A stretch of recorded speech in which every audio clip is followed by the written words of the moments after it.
Pagi itu, aroma latte buatan Reno menyeruak di seluruh apartemen mewah mereka. Anya tersenyum tipis. 8 tahun menikah, dan suaminya, Reno, masih mempertahankan kebiasaan manis itu.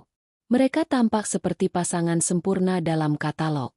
Anya, seorang manajer marketing sukses, memiliki kecantikan matang dan mata yang selalu memancarkan kehangatan, terutama saat menatap Reno. Reno sendiri adalah arsitek yang mapan, humoris, dan penuh perhatian, setidaknya di mata Anya.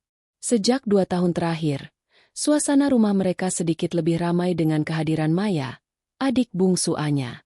Maya baru saja lulus kuliah dan memutuskan untuk tinggal sementara bersama mereka di Jakarta, mencari pengalaman kerja sebelum kembali ke kampung halaman.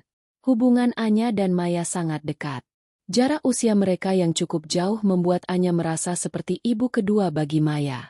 Reno juga terlihat sangat menyayangi Maya, memperlakukannya seperti adik sendiri, sering bercanda dan membantu urusan kuliah atau karir Maya.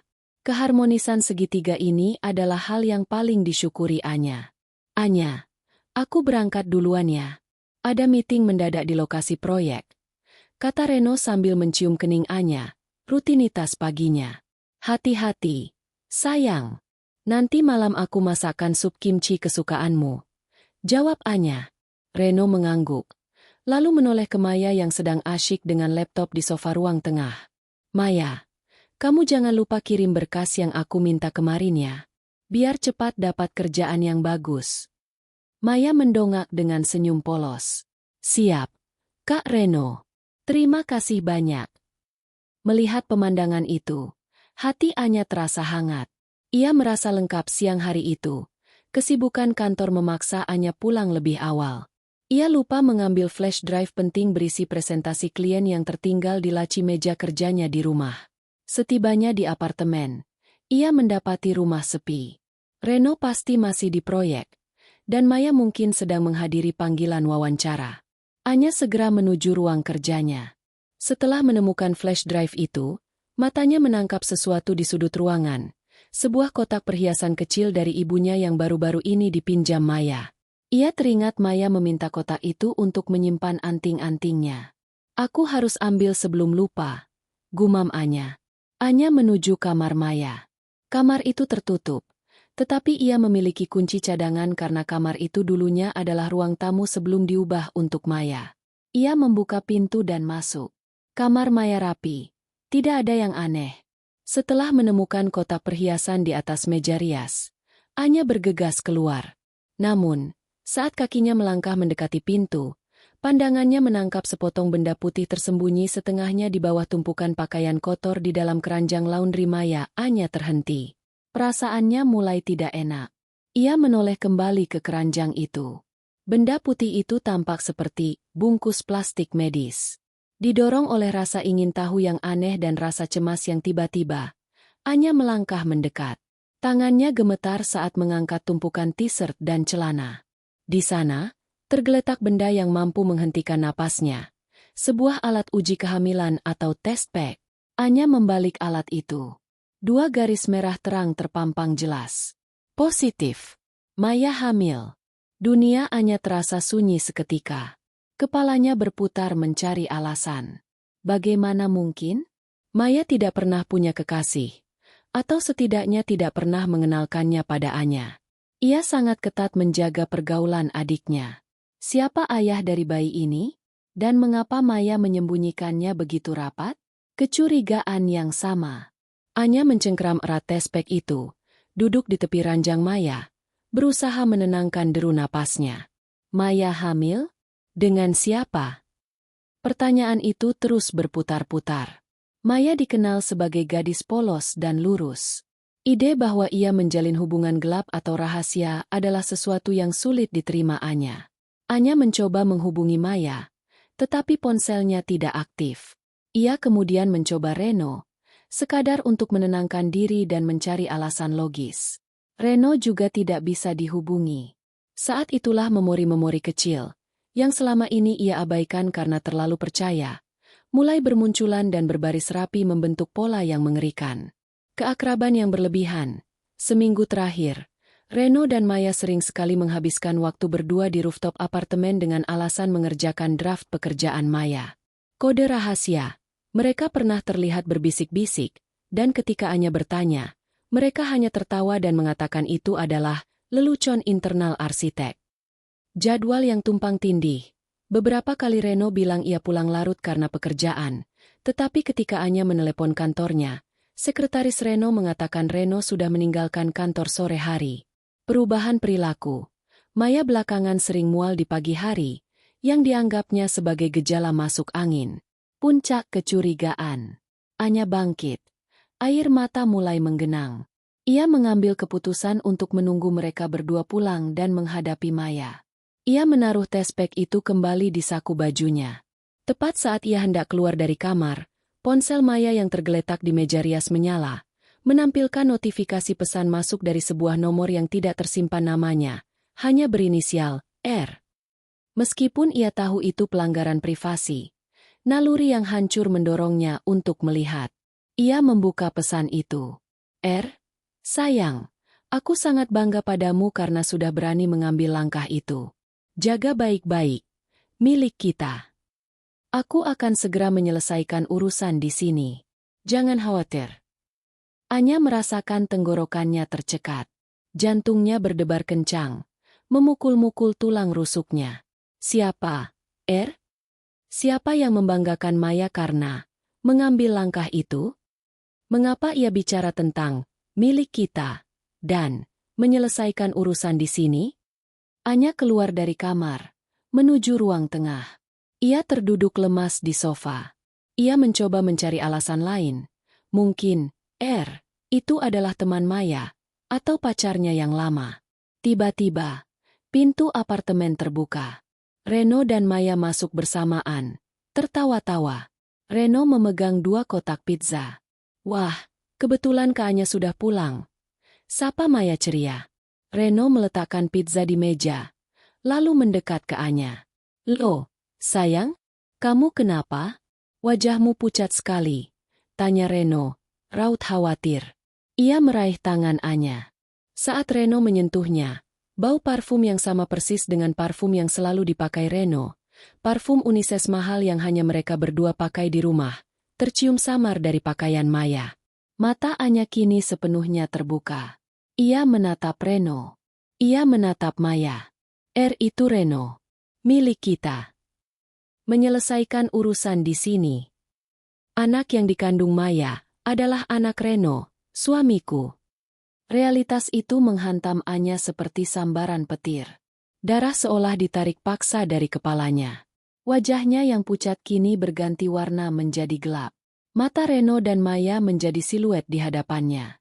Ia mencoba berteriak, mencoba bicara, tetapi tidak ada suara yang keluar. Tidak mungkin. Itulah kata terakhir yang terlintas di benak Anya sebelum pandangannya gelap. Ia merasakan tubuhnya limbung ke samping, dan semuanya menjadi hitam. Anya jatuh pingsan tepat di depan mereka berdua. Anya membuka matanya perlahan.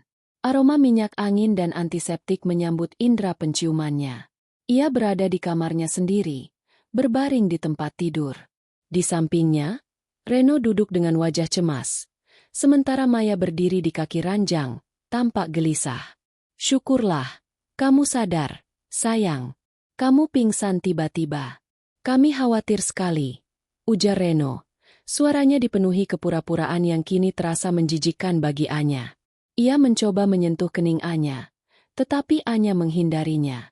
Anya tidak segera menjawab. Pikirannya masih memutar adegan tespek 2 garis dan pesan singkat dari R, yang ia yakini adalah Reno, serta bau parfum yang sama pada Maya. Rasa sakit karena pingsan tidak seberapa dibandingkan sakitnya pengkhianatan yang baru ia sadari. Kenapa aku pingsan? Tanya Anya pelan. Suaranya serak. Matanya menatap tajam ke arah Maya. Mungkin kamu kelelahan di kantor. Kak, belakangan ini pekerjaanmu berat sekali. Sahut Maya cepat, mencoba tersenyum, tetapi senyum itu tidak mencapai matanya. Anya muak dengan sandiwara mereka. Kepura-puraan peduli. Ia meminta Reno dan Maya meninggalkannya sebentar untuk beristirahat. Begitu pintu tertutup, Anya segera bangkit. Pingsan tadi tidak menghilangkan, justru memperkuat tekadnya untuk mencari bukti lebih lanjut dan menghadapi realitas yang menghancurkan ini. Ia mengeluarkan tespek dari saku dan melihatnya lagi, lalu menoleh ke lemari. Ia teringat ransel lama milik Reno yang jarang ia gunakan, yang pernah Reno larang untuk disentuh dengan alasan berisi berkas rahasia klien. Dengan tangan bergetar, Anya membuka resleting ransel itu. Isinya bukan berkas arsitektur. Di dalamnya ada beberapa helai pakaian wanita milik Maya, sebotol sampo yang hanya dibeli oleh Maya, dan yang paling mematikan, sebuah buku kecil. Itu adalah jurnal perselingkuhan mereka. Anya membaca satu persatu halaman dengan mata basah. Jurnal itu mencatat detail pertemuan mereka. Mereka sering bertemu di kamar Maya atau ruang kerja Reno saat Anya tidak ada, menggunakan alasan pekerjaan Reno yang mendadak larut malam sebagai alibi. Mereka memanfaatkan kepercayaan dan kebaikan hatinya untuk menjalankan perselingkuhan yang begitu rapi dan terorganisir di rumahnya sendiri. Jurnal itu juga mencatat awal mula hubungan mereka dan planning mereka setelah Maya tahu ia hamil. Kilas balik menyiksa memenuhi benak Anya. Reno yang katanya lembur ternyata lembur di kamar sebelah. Maya yang katanya sakit perut ternyata morning sickness. Anya menatap jurnal itu. Hatinya hancur. Aku tidak menyangka kita bisa melakukannya di rumah kita sendiri di bawah hidungku. Batin Anya, napasnya memburu. Sakit hati Anya kini bercampur dengan kemarahan yang dingin dan terkendali. Ia tidak akan menangis lagi di depan mereka. Ia akan menjadi hakim atas kehancuran ini. Anya mengambil tespek dan jurnal itu, lalu berjalan menuju ruang tengah. Reno dan Maya sedang duduk di sofa, berpura-pura santai. Ketika melihat Anya keluar dari kamar dengan wajah yang bukan lagi pucat karena sakit, melainkan keras karena emosi yang membeku, senyum di wajah mereka langsung hilang. Anya berdiri di depan mereka, menjatuhkan jurnal di atas meja kaca di antara mereka. Suara debuman buku itu memecah keheningan yang menakutkan. "Apa ini?" tanya Anya. Suaranya rendah dan menusuk. Reno dan Maya terpaku. Wajah Reno memutih. Sementara Maya menutup mulutnya dengan tangan, air mata langsung menggenang. Sandiwara mereka telah berakhir. "Anya, dengarkan aku dulu," pinta Reno, berusaha meraih tangan Anya. Anya menarik tangannya. "Aku tidak perlu mendengarkan apapun. Aku sudah membaca semuanya. Termasuk rencana kalian. Termasuk di mana kalian melakukannya." Reno menunduk, tidak mampu menatap mata Anya. Maya mulai terisak. "Kak, aku minta maaf. Aku tidak bermaksud." Anya kemudian melemparkan tespek itu. Benda putih itu memantul di meja dan jatuh ke lantai karpet. "Aku juga tahu ini," kata Anya. Suaranya bergetar tetapi sangat kuat. "Aku tahu bahwa anak yang kamu kandung, Maya, adalah anak suamiku." Reno mengangkat wajahnya, menatap Anya dengan tatapan menyerah. Tidak ada lagi kebohongan. Hanya pengakuan tanpa kata. "Ya, Anya, itu benar," bisik Reno. "Tapi, itu kesalahan. Kami menyesalinya. Kami tidak bermaksud melukaimu." Anya tertawa hampa. "Menyesal? Kalian tidak menyesal. Kalian hanya takut. Kalian takut takdir membuka semua kebusukan kalian. Kalian pikir kejahatan yang kalian lakukan di rumahku sendiri akan selamanya aman." Anya menunjuk ke tespek di lantai. "Benda kecil ini adalah takdir. Tuhan tidak mengizinkan kebohongan kalian terus berlanjut." Saat itulah, rasa syok yang tertahan menyerbu Anya. Ia mencengkeram dadanya, berusaha bernapas. Reno dan Maya mendekat. Panik melihat kondisi Anya yang kembali memburuk. "Anya, ada apa?" seru Reno. Namun, Anya mundur selangkah, menggeleng kuat. Ia tidak ingin disentuh oleh tangan kotor mereka. Ia mencoba menegaskan sisa-sisa kekuatannya, menahan pusing yang luar biasa. "Cukup," bisik Anya. "Aku sudah tahu semuanya. Aku sudah membaca semuanya." Ia menelan ludah, berusaha keras untuk tetap berdiri tegak. "Kalian berhasil menghancurkan hidupku. Sekarang, aku yang akan memutuskan apa yang akan terjadi selanjutnya." Dengan pernyataan itu, Anya memaksakan dirinya untuk berjalan kembali ke kamar, meninggalkan Reno dan Maya dalam kebisuan yang penuh ketakutan. Anya menutup pintu kamarnya dengan lembut. Tetapi di balik ketenangan itu, badai emosi sedang mengamuk. Ia bersandar di pintu, memejamkan mata, membiarkan tubuhnya bergetar hebat untuk beberapa saat, melepaskan semua rasa jijik, marah, dan sakit yang ia tahan di depan Reno dan Maya. Namun, ia tidak menangis. Air mata terasa terlalu murah untuk membayar pengkhianatan sebesar ini.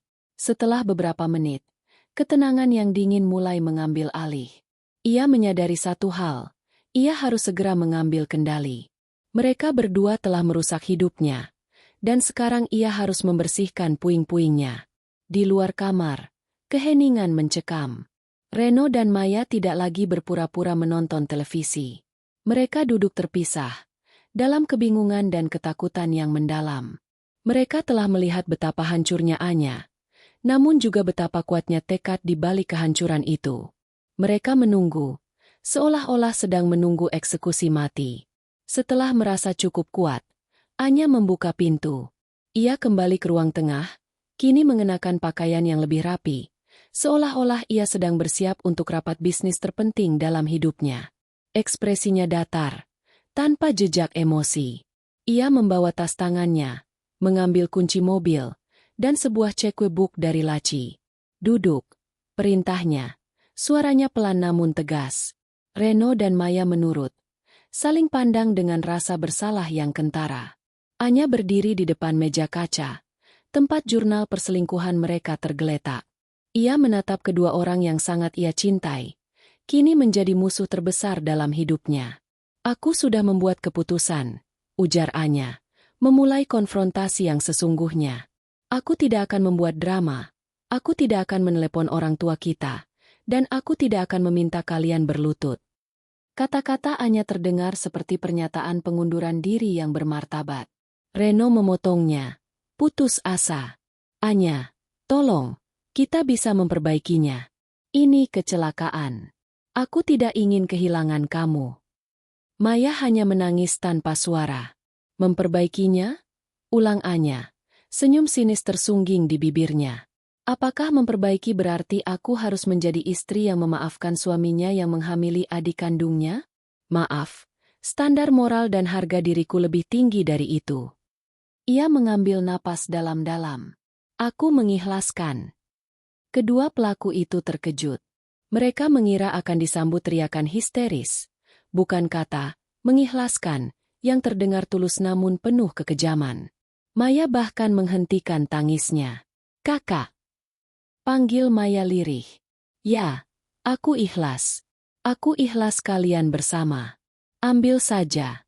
Kalian sudah berjuang keras untuk mendapatkan satu sama lain, sampai rela mengorbankan segalanya, termasuk anakku sendiri. Kata Anya, matanya memancarkan kesedihan mendalam yang ia kendalikan.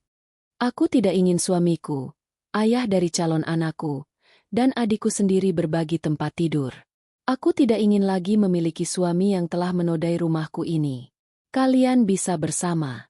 Aku memberikan kalian kebebasan itu.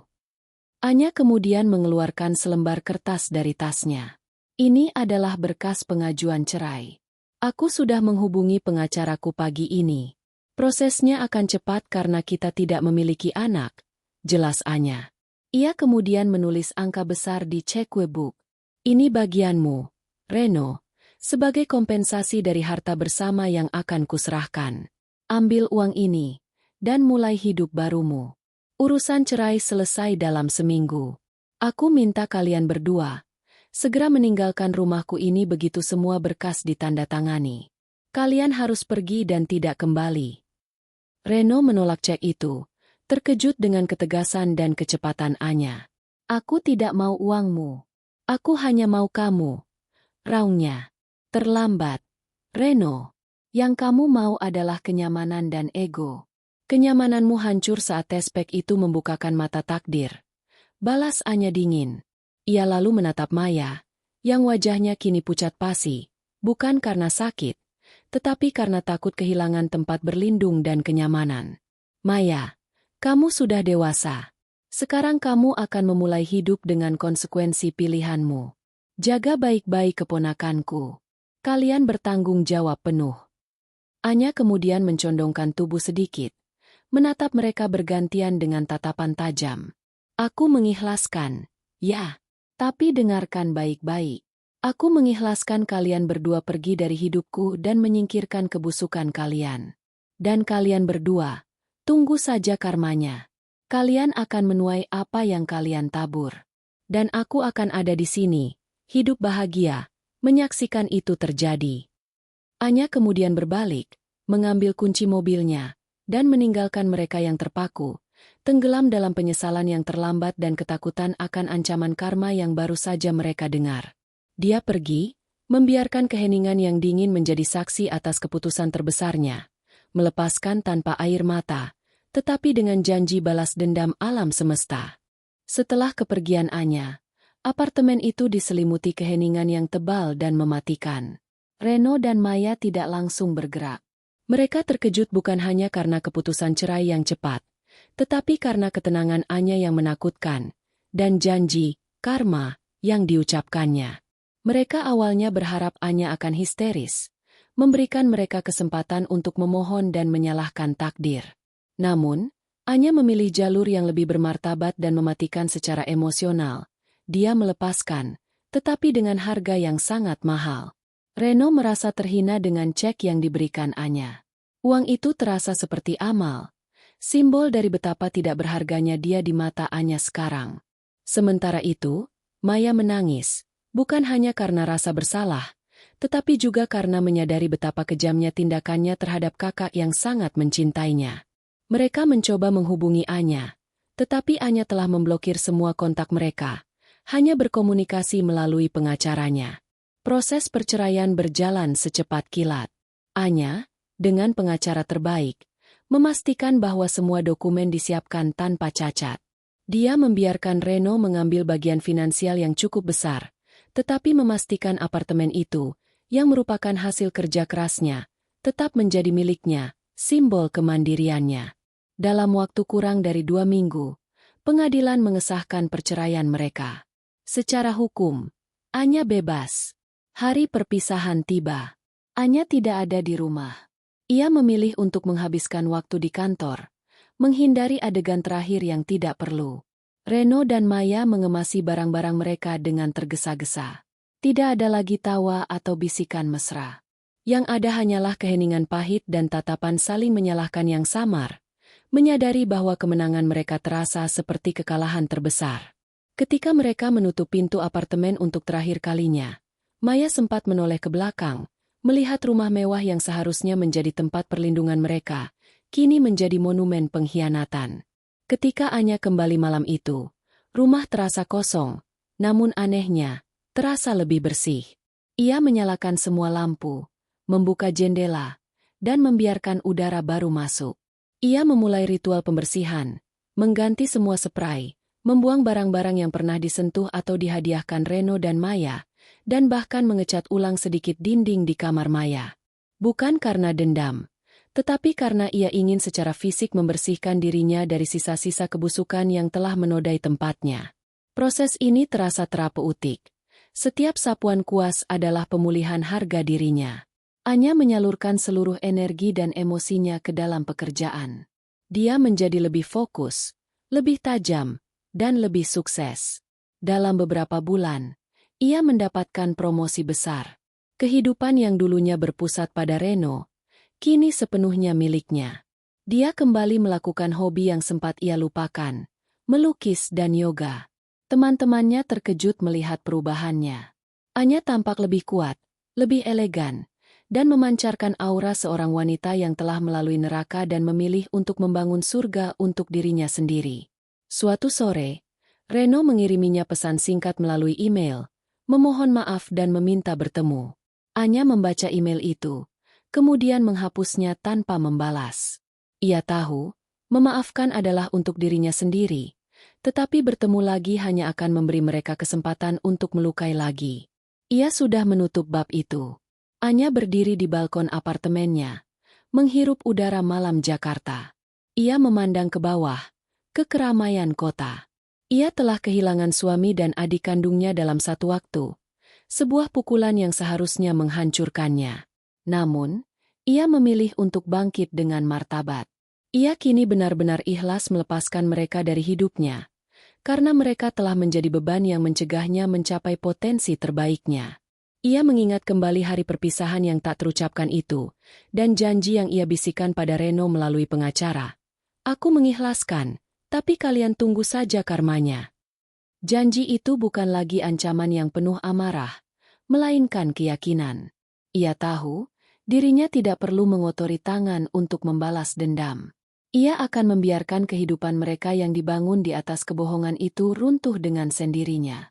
Fokusnya sekarang adalah menikmati kebebasan dan awal barunya, sambil menunggu takdir membuktikan bahwa keadilan akan selalu ditegakkan. 2 tahun telah berlalu sejak Anya mengucapkan janji tentang karma. Musim berganti, dan begitu pula hidupnya. Anya kini bukan hanya sukses, ia adalah tokoh yang disegani di perusahaannya, telah mencapai posisi Vice President. Ia membeli apartemen baru yang lebih besar, benar-benar memutus semua ikatan fisik dan emosional dengan masa lalunya. Ia menjalani hidup dengan damai, dikelilingi oleh teman-teman yang suportif dan kejujuran mutlak dalam setiap aspek kehidupannya. Ia tidak mencari tahu kabar Reno dan Maya. Baginya, mereka adalah lembaran yang sudah tertutup. Namun, takdir, sesuai janji Anya, tidak pernah tidur. Suatu sore, saat Anya sedang bersantai di kafe langganannya, ia secara tidak sengaja mendengar 2 rekan bisnisnya sedang bergosip. Topik pembicaraan mereka adalah sebuah proyek arsitektur besar yang gagal total karena manipulasi dana dan kualitas konstruksi yang buruk. Proyek itu ditangani oleh firma Reno, kan? Si Reno yang dulunya suami Anya. Tanya salah satu rekan bisnis. Jantung Anya berdesir pelan. Ia menajamkan pendengarannya tanpa bergerak. Iya, mantan suami Anya itu. Parahnya, bukan cuma proyeknya gagal, tapi dia juga terlilit hutang besar karena dana proyek itu ternyata dipakai untuk menutup pinjaman pribadinya. Perusahaannya bangkrut total, dan dia sekarang dikejar-kejar investor. Jawab rekan yang lain. Aku dengar, dia dan istrinya yang sekarang, adik iparnya dulu, kalau tidak salah, hidup sangat susah. Mereka tinggal di kontrakan kecil di pinggiran kota. Gosip itu berlanjut ke kehidupan Maya. Kasihan bayinya. Kabarnya, bayi itu sering sakit-sakitan dan membutuhkan biaya pengobatan yang sangat besar. Maya harus bekerja serabutan untuk menutupi biaya harian. Sementara Reno stres berat dan hampir tidak bisa mendapatkan proyek lagi karena reputasinya hancur. Orang-orang mulai tahu kisah perselingkuhannya juga, merusak kredibilitasnya. Tambah rekannya yang lain. Anya duduk membeku. Ia tidak mencari informasi ini, tetapi informasi itu datang sendiri, tepat di hadapannya. Ia telah mengikhlaskan, namun karma telah bekerja, dengan ketepatan yang mengerikan. Kehidupan Reno dan Maya, yang dibangun di atas fondasi kebohongan dan pengkhianatan di rumahnya, kini runtuh karena fondasi finansial dan moral yang busuk. Uang yang pernah ia berikan sebagai kompensasi perceraian mungkin telah lama habis untuk menutupi hutang atau biaya hidup yang tak terduga. Anya bangkit dari tempat duduknya, meninggalkan kafe. Di jalan, ia berjalan lambat, memproses informasi yang baru didengarnya. Ia tidak merasakan kegembiraan atau kepuasan mendalam melihat penderitaan mereka. Tidak ada rasa dendam yang terpuaskan. Yang ia rasakan hanyalah rasa keadilan yang dingin. Mereka telah memilih jalan pintas menuju kebahagiaan dengan merampas kebahagiaan orang lain, dan sekarang mereka menuai hasilnya. Ketidaksetiaan Reno menyebabkan kehancuran moralnya, yang kemudian merembet pada kehancuran profesionalnya. Dan Maya, yang memilih cinta terlarang, harus menghadapi konsekuensi finansial dan kesulitan sebagai ibu yang berjuang. Mereka terjebak dalam lingkaran masalah yang dipicu oleh kebohongan awal mereka. Anya menyentuh kalung kecil yang selalu ia kenakan, hadiah dari dirinya sendiri untuk menandai awal baru. Ia menyadari bahwa ia telah memenangkan hidupnya kembali. Ia memilih integritas, ia memilih pemulihan, dan ia memilih untuk berdiri tegak. Sementara mereka terperosok dalam lumpur kebusukan yang mereka ciptakan sendiri. Anya mengambil napas dalam-dalam. Ia tidak akan pernah menghubungi mereka, tidak akan menawarkan bantuan. Mengikhlaskan berarti melepaskan hak untuk campur tangan dalam karma mereka. Ia hanya melanjutkan langkahnya, menuju masa depan yang cerah dan murni. Di mata Anya, bab pengkhianatan itu telah benar-benar usai. Keadilan telah ditegakkan, bukan oleh tangannya, melainkan oleh takdir. Dan ia, si penyintas, adalah pemenang sejati. Tam.